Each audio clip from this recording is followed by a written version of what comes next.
answer those questions at the end. So if you want to kind of get in the queue. Unless somebody's got something urgent they feel they got to say right now. I don't quite understand why we got hands raised. At the end. So if you want to kind of get in the queue. Unless somebody's got something urgent they feel they got to say right now. I don't quite understand why we got hands raised. So if you want to.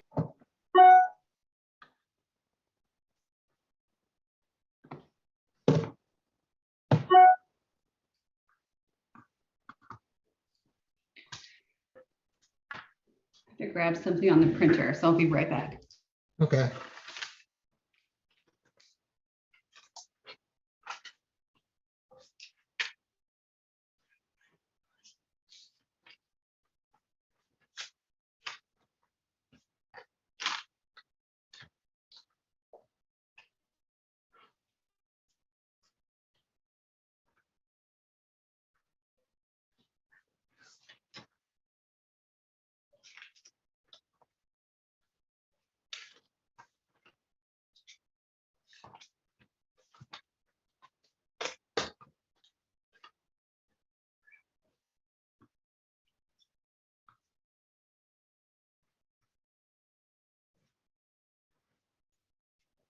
We'll get started as soon as Leila gets back here. She's getting something off the printer. We have more people keep coming in, so. Okay, should we go ahead and start? Now I can't hear you. Because I'm muted, that's why. Okay. Off to the start. Let's, gosh, I get the messages coming in on my phone. What the heck's going on here? Well, let's get started, everybody. I still see people coming in right now. It looks like we got 32 participants, and I know there's probably some people watching it on our live stream YouTube channel and others. But the purpose of this is a little different here tonight. This is not a council meeting. The other councilors are not involved in this at all. There's no decisions being made here. We're not taking minutes or anything. Basically, Leila and I assume we are after dinner speakers and we just finished the Pine Grove potluck, because that's the way we used to do this. And Gary Bullard started this about 15 years ago. Each year in January would be the speaker at the monthly Pine Grove potluck, and he'd give everybody an update on what was going on in the city. And I continue that tradition, but obviously with COVID, we haven't been able to do that for a couple of years. We did not do it last year. So Leila is our new city manager, has been here 6 months or so. And we were talking about this and they said, well, we're going to try to do this virtually. So that's what we're going to do. I'm going to speak for a few minutes and I'm going to give it to her. And then we'll be glad to take any of your comments or questions. I know some of you already have your hands raised, but we'd like to have to wait that till the end. So anyway, let me start with a couple of comments here. I mean, I'm sure everybody saw that we had a distant tsunami warning on Saturday morning, which was a good little exercise for everybody. I got up and went down to Marzano's Coffee, as I always do, at 7 in the morning, and we were already getting ready for it. We put out our electronic signs at the foot of Lanita and down on Halem Road, and we had the fire, police, the park rangers were out, and our public works people. And everybody seemed to have already had the message that something was going to happen around 8 or 9 o'clock, maybe a 1, 2, or 3 foot surge in the surf, and everybody was off the beach. So it seemed like it'd go well. I don't know if anybody else did, but I didn't notice any change in the water. We were down there till a little after 9 and I didn't see anything. But anyway, that was a good distant tsunami drill. So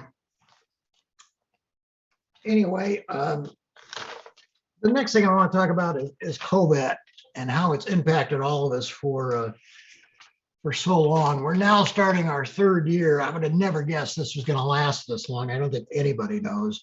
I was reading the article on the front page of the Oregonia today titled Scientists Are Fearful of an Omicron Sequel. And I guess the bottom line I got out of that article is nobody knows where this is going. It's a different ball game every week. And I know if you don't listen to the community updates, I would remind you about them. The county commissioners every Tuesday at 8 a.m. do an update on what's going on in the county, particularly around COVID. And the hospital's on that call, and so is Tillamook County Health, the Reinhardt Clinic, the mayors of all 7 cities in Tillamook, and the sheriff's deputy or sheriff, and so forth. And it's also broadcast on KTIL radio, so you can just listen to it on the radio. But it's very good to hear what's going on. And let me tell you what I heard about this morning. Basically, our hospitals are full in the state of Oregon. They're rotating people around all the time to find beds. And I guess as of this morning, they had 2 people in the emergency room at Tillamook Adventist that were waiting for a bed. And they found a bed for one of these individuals, and they had to take him to Corvallis, to a hospital in Corvallis. That'll just show you how tight things are right now. We've had 316 cases of COVID in the last 2 weeks in Tillamook County. And I don't know if we all realize, but back in August, which wasn't that long ago, we had cumulative deaths of 5 in Tillamook. And as of today, we're at 55, and we've had 6 deaths this month already. So I guess the point I'm making is this is far from over with, and we just got to keep dealing with it. The numbers just came in for the long Memorial or Martin Luther King weekend, and we had over 28,000 cases in Oregon over the 3-day weekend, and 81 new cases in Tillamook. So we still got a lot of challenges here. I know early on in COVID, I did a lot of community videos, and I kind of stopped doing them. I kind of ran out of things to say because I never thought this was going to go on so long. And I've done a few since then when something important comes out. It's a really good way to get the word out. I mean, hundreds of people look at them. And so I will use it again if I think there's something urgent that we need to get out to the community. I know how much this has impacted everybody. I mean, talking about normally we do this at the Pine Grove potluck. We haven't had potlucks at the Pine Grove now for 2 years. And my wife's been active for years in the women's club. They normally do their showcase of homes as a fundraiser in August. We haven't done that in a couple of years. And I know our popular library sale has been canceled, and we haven't done a 4th of July parade in the last 2 years either, just to name a few. So all our social organizations, I think when this is over with, are going to find themselves going to have to rebuild, find new officers, build their membership, and probably redefine who they are as they go forward. I mean, again, I don't think any of us thought this would go on as long as it has. I think everybody knows that every business in Manzanita is short-staffed. I watched a segment on 60 Minutes, I think it was a week ago, Sunday, talking about why people are reluctant to return to work in the service and retail industry. And that's why these service-oriented businesses are having such a hard time. They just can't find anybody to work with them. You probably noticed that US Bank had to close last week, the one here in town, also the one down in Rockaway, and it was pretty much related to COVID and a shortage of employees. I did drive by the bank today. I didn't go in, but it looked like the US Bank was open today. You know, our city employees and their families have been sick through this. Some of them have gotten sick through this pandemic. We've got them working dispersed throughout the town for their own safety. You know, we've been in that old ambulance quarters now, if you could believe it, for 2 years, and it was going to be a temporary city hall. And frankly, I got to tell you, it's just too small. It's not working. And I know this has had an impact on everybody individually here in town too. I know some people have gotten depressed over this. You're feeling isolated. We had our annual police report at our January council meeting, and I was looking at the numbers, and we had, in 2021, we had 7 suicide attempts in Manzanita compared to 2 the previous year. And the police last year did 620 security checks. So I just encourage everybody to stay connected with your family and friends, particularly if you're living alone. And if you're feeling overwhelmed, I'm going to say something here that might get me in trouble, but just pick up the phone and call 911. A police officer come by your house and help you out. Don't feel isolated. Okay, the next thing I want to talk about, which everybody's talking about, is the building boom. You know, back in 2007, I was on the Planning Commission, and we were going through the same thing. We had proposals all over the place, and they were going to put a hotel in on that vacant lot between between the Little Apple and the Tavern with underground parking. There's about 50 condos going to go in out on that curve on 101 next to the Adventist Clinic. And the Frank property, which are where those two old houses are on Lanita, they were going to build a concrete slab back into the back on 3rd Avenue where it slopes down, put in a 120 car parking garage, dedicate 20 spots to the Pine Grove for parking, and then build 20 plus condos on top. We spent at least, I think, a year working with that application, making sure they were in compliance with all the rules and regulations, and they were looking for variances and trying to put more on there than they were allowed to do. But in the end, we finally got down to where they were going to go ahead with it. And I remember standing up and telling these developers, I says, this is not a good thing for this city. You're going to change the character of Lanita and this whole town. And I'm opposed to this, but I couldn't vote against it because what you find if you've ever listened to a planning commission meeting or served on the planning commission, you can turn things down if you base it on fact. You can't just say no to something because you don't like it. And the thing that saved us, you all remember in 2008, we went into the Great Recession, they called it, and all this came to a screeching halt. All those properties that I talked about, that property out on 101, the Frank property, and others stayed on the market for over a decade. So we got a real reprieve over the last 10 plus years, but now it's all back. I mean, we're in the process, those properties are in the process of being developed, and we're just in a huge building boom. I think everybody's noticed that it seems like every vacant lot in Manzanita is being backfilled with a new home. The 85% of our housing now are in second homes. And we also understand that the state parks, some of you may remember, developed a master plan probably about 10 years ago. They never had the money to put it in play, and they are now going to expand the Halem Bay State Park with more camping capacity back there that will impact us also. And so there's just a lot going on. And I want to talk a little bit about virtual meetings that have come about because of COVID. These have now become the norm for business meetings, even family gatherings. I belong to a book club. We've been doing virtual book club meetings now for 2 years. I've even had a meeting with my doctor virtually. So it's what the positive thing that it's done is increased access to everybody. Our city council meetings, we used to get at best a dozen people at a in-person city council meeting. The last one we had, including the people that were on our YouTube channel, I think we had 80 people at the council meeting in January.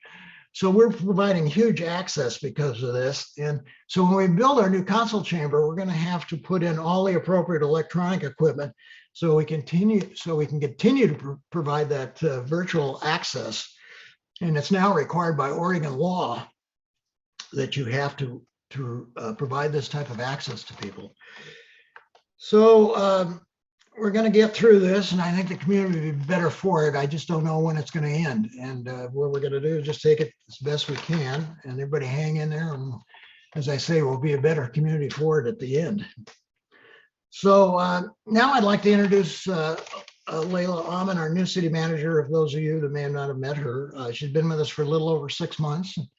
And Leila grew up in Portland and vacationed here on the coast. And she has a master's degree from Cornell in regional planning and was the community development director in the city of Milwaukee when she accepted our job offer to be the city manager here. And she now lives here with her family in the community.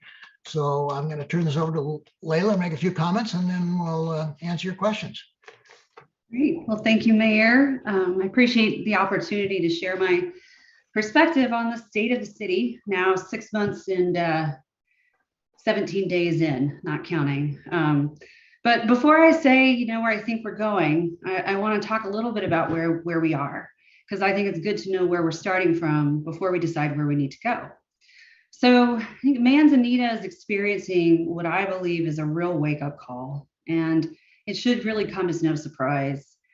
This is a vacation town historically. As the mayor mentioned, I came here to vacation. Many of you may have before you made this your permanent or second home. So big livability issues and other concerns that you experience in a bigger city seem to escape us here, or maybe we left the cities to escape those issues. And we escaped them until we couldn't any longer. And now I believe we're faced with some very big livability issues, from housing affordability to how we manage natural resources and regulate the tourism industry in our town. And how do we maintain our financial solvency and become more resilient financially? I think COVID has seemed to amplify the livability issues and has also created a real strong sense of urgency to address them and address them now. At the same time, as I sit here today, I can confidently say that technologically we have some catch up to do, and that impacts our ability to provide service. But we are catching up and we are making tracks. In the 6 months that I've been here, I know we still have a long way to go, but the team I have in place is already making these changes and positioned to continue that work. But it will take time and it will take patience. So now that we have a better idea of where we are, we need to figure out where we're going. And to address these larger livability issues that affect us all, we have to work together, and we have to work together toward a common interest, which means that we have to be able to talk to each other and advance toward a common interest to solve these problems, to plan and to lay the groundwork for a better future. So where do we begin this monumental task? I've had several conversations with the City Council about this over these months, and the council has adopted 3 goals that I believe will guide us into the future. And I'd like to talk through a few of those and my main goals for those goals. The first is what we're calling Level Up Manzanita. We need to be able to keep up with you. You are a very interested public, you're very educated, and you ask lots of questions, and we want to be able to keep up with you. But this means that we need to move from a paper-based system into a digital system so that we can become more efficient, more organized, and provide information in a more accessible way. We need to be able to, this will also benefit us. This will benefit the staff. It will make us more creative and innovative. And it allows us to get the right tools in place to do the work that we need to do. And as the mayor said, we also need a place to do business. We need a home. We have been working on this for nearly 30 years, and the need is now urgent. And we cannot kick this can further down the road than we already have. We have a responsibility to pay our mortgage and to find ways to support the infrastructure that we have, and they are not mutually exclusive. We need systems and a home that are both resilient and can stand the test of time, can stand the test of change in leadership, transition, and change. The second goal is budget forward Manzanita. And I will be the first to admit that I cannot solve decades of issues in one budget cycle, but I do see the need for greater organization through the development of a capital improvement plan and to find funding sources for needed infrastructure and other needs that the city has. We are all well aware of the city's reliance on short-term rental income, but we are also well aware of the impact that visitors have on our services in the community, and there must be a balance. I believe it is our responsibility to diversify our resources and find resources to pay for needed infrastructure by those using it while balancing the demands of growth in our community. I will be convening a group of budget committee members of the public, to advance a revenue diversification strategy so that we can fully evaluate our position and our options to become more financially resilient. But this will not happen overnight. So these 2 goals I've mentioned are operational in nature and will serve to level the city up to meet the demands of this community and to provide the level of service that is more in line with the quality of service I expect.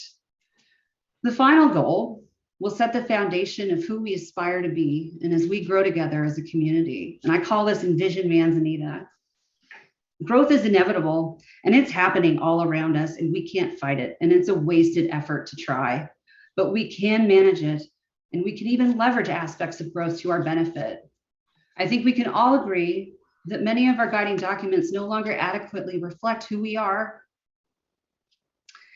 because we have changed. So it's time to ask, who do we want to be and how do we want to get there?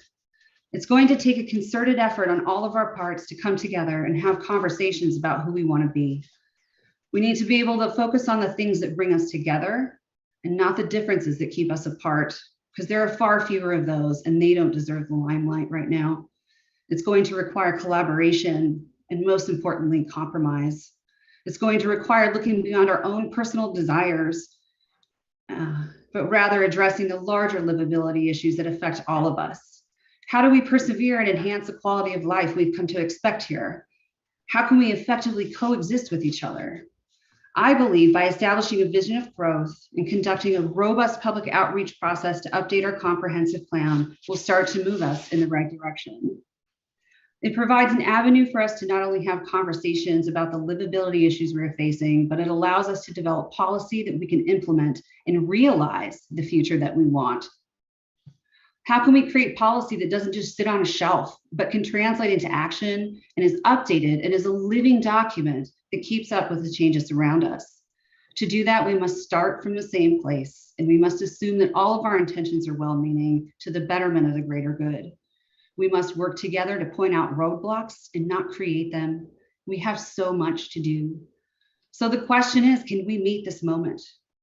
And I believe that if we come with these principles, if we bring our best selves, we can not only meet this moment, but we can exceed our own expectations of ourselves.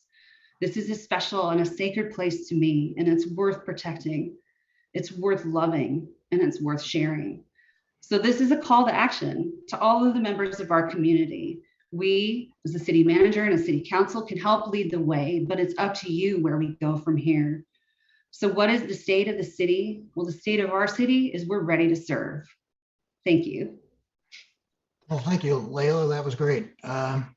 So now, assuming this is, again, this is an after dinner program, we'll be glad to take comments or questions from anybody in the audience. Looks like we have 40 participants here tonight. I don't know how many people are out on YouTube, but Nina, why don't you give me Brian T first? He had his hand up before we even sat down, and there he is.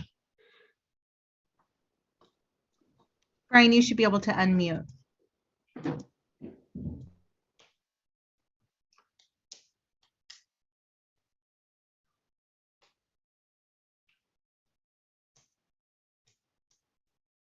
Speak, Brian.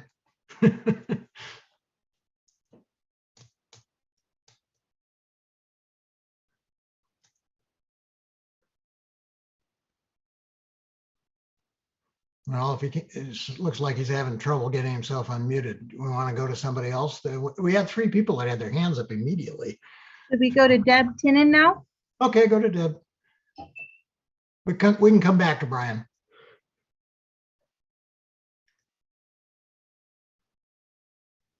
I'm sorry, I must have hit that by mistake, but good job, guys. Thank you for Well, thanks. Thanks, Deb, for Pine Grove enjoying dinner. So you hit your hand raised button by mistake, is that it? Yeah. That's okay. We're glad to hear from you. Thank you. Next, we have Donna Miller. Okay. Am I unmuted? Yes, hi, Donna. Hi. I believe my comment is appropriate for this State of the City presentation. The Manzanita Comprehensive Plan's goal is to guide development in a way which will be of greatest value to residents of the city to make a positive contribution to the quality of their lives. One of these objectives states to enhance the quality of residential areas with public improvements such as adequate storm drainage systems. This plan has been ignored and grown stale because of the other interests of our mayor and his long-term council supporters. While promoting tourism by approving wineries, brewery, whiskey bars, by allowing short-term rentals to surpass the mandated 17.5 cap, by purchasing a $1.5 million property without citizen knowledge or input, to build, in Mayor Scott's own words, a Taj Mahal City Hall, by allowing a critical moratorium on dune grading to lapse, and by ignoring our failing infrastructure, we residents have been put on the back burner. Our storm drainage systems, made worse with a plethora of new construction, with inadequate planning and follow-through for water drainage and landscape plans, are outdated, patched, and create water havoc for residents. Myself, I'm fearful that the undermined guardrail and road on College and Epo is close to collapse, hopefully not taking people with it. It is time for the mayor and his council supporters to address the stability of our residents and our infrastructure, to take action to improve our city for the residents. My question, when will this happen? Thank you. Thank you, Donna. That's a pretty broad question. I don't know that there's a short answer to it, unfortunately. Do you have anything to add to that, Leila? Yeah, I would say that we're starting that now. I think that the work that we have talked about doing, what I just mentioned today in terms of budgeting forward, is really to think about how we can develop the resources we need to maintain and enhance the infrastructure that we have. I think the points you made with respect to the comprehensive plan are also well timed and are very obvious to me. There's many symptoms that have come to my attention in the time that I've been here that are indicative of the need to update that. These are things that take time and thought and participation, and I believe that we are on the path to do all of those things. Good, thank you. Yeah. Okay. Do we have somebody else? We do. Next is Kayleen. Hi, Kayleen. Hello. Yes, I have a question for Mayor Mike Scott. I recently downloaded Manzanita's comprehensive plan, which I understand is out of date, but I'm going to ask about Objective 7. It states that Manzanita will foster housing and living environments to meet the needs of families of different size, income, age, taste, and lifestyle. How has Manzanita fostered this in the 14 plus years you have served as councilor and mayor? I see no families with small children living here, few young couples, no workforce housing, and near zero long-term rentals. What I do see is the city giving permits for larger and larger SDRs in our neighborhoods and approving new developments perfect for second homeowners. I believe you just said 80%. What things has the city been doing in the past years to increase workforce housing, rentals for young couples starting their careers, and family homes? Thank you. Well, that's a very difficult question. As we all know, what seems to drive the housing here is people that are quite affluent, spending considerable amounts of money for property. Have risen prices up so high, makes it very difficult to get in and provide, less expensive housing for families and so forth. I have been working closely with Erin Scarr from the County Commissioner's Office and her housing committee to address these problems. It's not just a problem here; it's a problem in the entire county. Long-term rentals have just disappeared, and it's a difficult problem. I don't personally have the total answer, but I'm working with people to try to find it. Anyway, do you have anything to add to that, Leila? I do, and I think it's a really, really important issue. There are a number of ways that cities can affect the potential for housing types. What we can't do is change the market and determine tenure. So that's who owns or who rents. And so we have little control over that. But one of the things that will lead to be part of the comprehensive plan update and the visioning process is whether we hear from the community if this is something that's super important to them. And I know that I've heard it from pretty much everybody I've talked to. And the one key way that you can affect housing is to increase supply, and supply of the type of housing that's affordable to folks. And so we have to take a hard look at the policies that we have in place currently and the regulations we have in place. And in this instance, I'm referring to the zoning code and whether or not it promotes additional housing types that are less expensive. And so that's the one key way that local governments can impact that if they aren't using incentives in other ways. We also have opportunities potentially to do joint development projects. So using our resources to leverage the type of development we want to see. And so that's something that the council can talk about as the year, in the coming time. But I think there are mechanisms that we can put in place. But first, we have to have the conversation with the community too, to identify this as a need so that we can start to develop policy and implementation measures in order to get there. But again, I can't say it enough.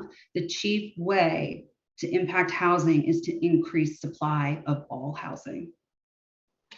Yeah, in all the years I've lived down here, I have never seen the situation that we're in right now. There are virtually no homes for sale in Manzanita. And if a home does jump onto the market, it is sold the same day it's listed. And this has gone on now for some time, which puts huge pressure on prices upward, as you can imagine. Right. I would add too that we have a 0% vacancy rate in our region. And that's indicative of a massive shortfall of rental housing countywide. So we're not alone in this, but we have to be part of the solution eventually. So did Brian ever figure out how to unmute himself? It doesn't look like it, not yet. Maybe he stepped away. Do you want the next one? Karen Small? Sure, whoever's next. Karen, you can unmute. Yeah, there we go. Yeah, I have a specific question. A couple years ago, I asked about the water tower that I had recently learned was not really made for holding water, but and it was a temporary solution for a while. And one of the city workers in that meeting said that they knew about that and that was being planned for, it was being taken care of, and I don't see that anything has happened.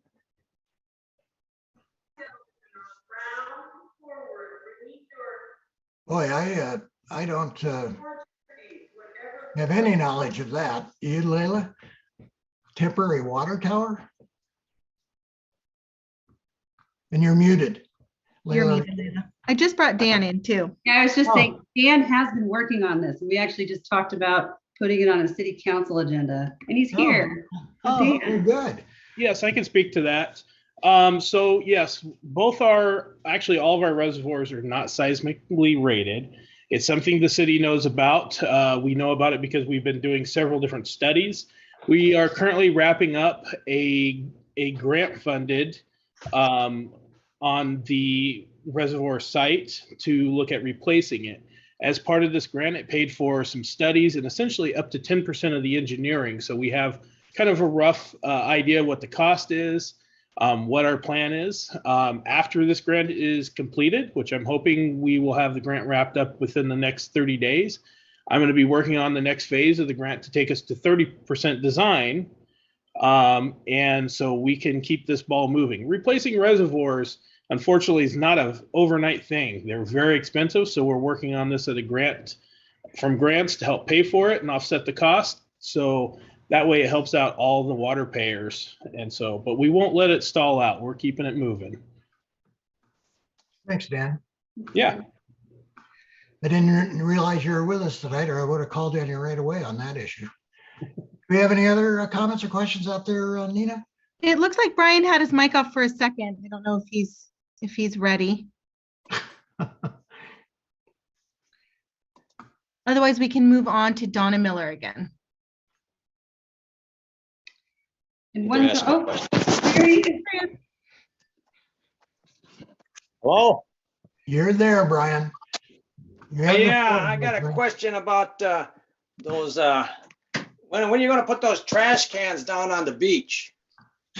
Come on, Brian. This is a serious conversation here.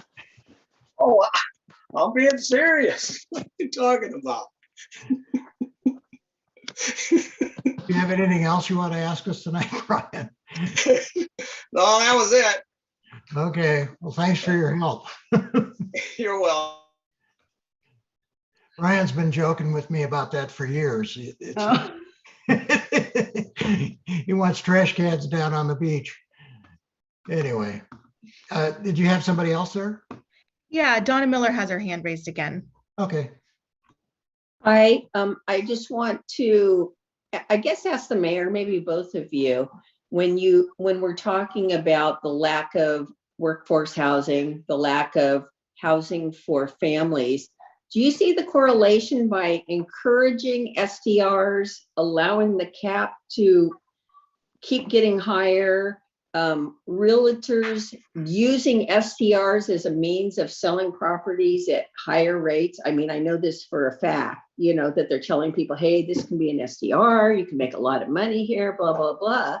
And, LLCs are buying properties here, groups are buying properties here to use as short-term rentals.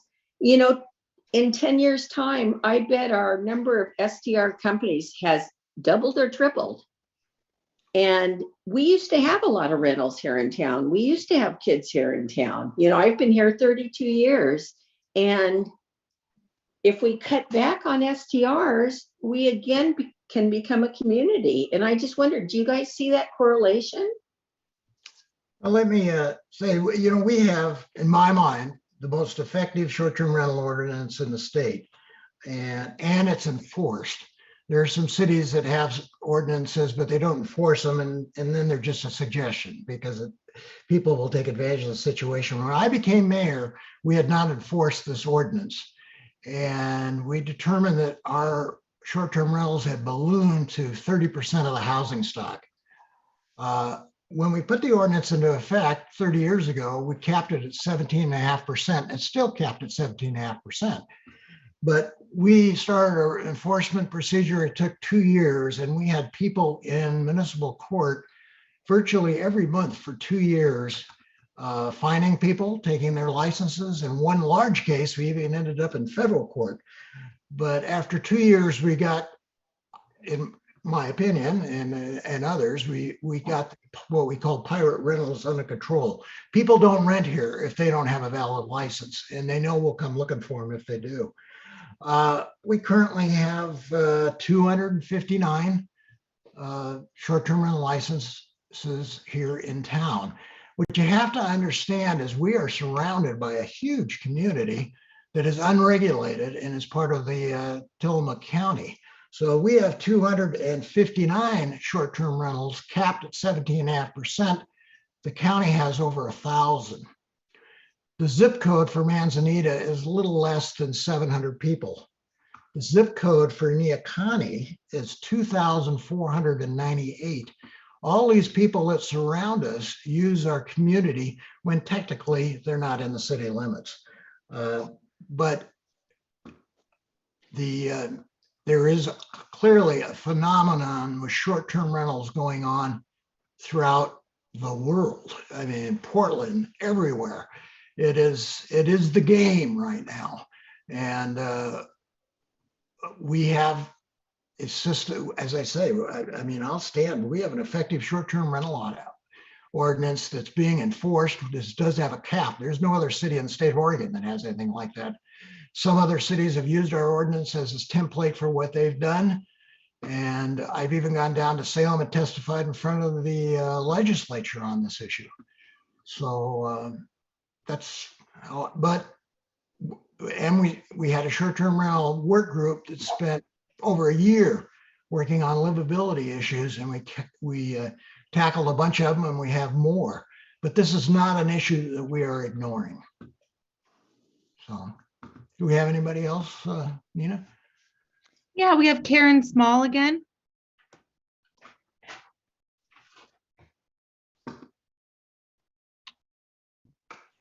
Yes, I wanted to follow up on Brian's comment about the garbage cans on the beach. And I don't think it's a joke. I was rather offended by that response. I think if there was a way for people to put garbage along the beach, not just at the end of Laneda, but on several other spots, that people might join the few of us that pick up trash off the ocean if there was a place to put it. which there has been a tremendous amount with the king tides and the tsunami. So I really think that that's a good idea. And I don't know if Brian is joking. I bet not. It's something. Well, that would let me really interrupt you. improve- It would really improve our city to have that. Not to offend you at all, Karen, on that. Brian's a friend of mine. It's an inside joke. And it was not a serious comment. So Well, my comment is serious. I understand, but Brian's wasn't. The issue with the, we have the dog stations and the trash pickup, and gosh, is Dan still with us? Do you want to make a comment about trash? It's a phenomenal problem and a big responsibility for Public Works. Anyway, do you want to make a comment about trash, Dan? Sure, we do. We see a lot of trash. We pick up a lot of trash that people leave at the doggy stations. The toughest part is when they stuff it in the doggy stations, it becomes a problem. It was last year or year before last, to help with that issue, we installed an actual full trash can at the intersection of North and County Road. Now, the state parks is who manages the beaches. And if it's something that council would like me to look more into, I can probably work with the state parks and see what they would like to do with it, because it is their jurisdiction. It is outside our city and outside the city limits. And like I said, it belongs to them, but there might be something out there we can see about doing. Thanks, Dan. Yep. Other than that, we've had a couple of people have asked several questions. We got time for a couple more questions? Is there somebody new out there that'd like to ask a question? Mark is next. Okay, Mark. Oh, hi. Can you hear me? Sure. Oh, great. I did have a comment about the STRs, and I think this is one of those causation and not, well, basically over 80% of Manzanita homes are not renting.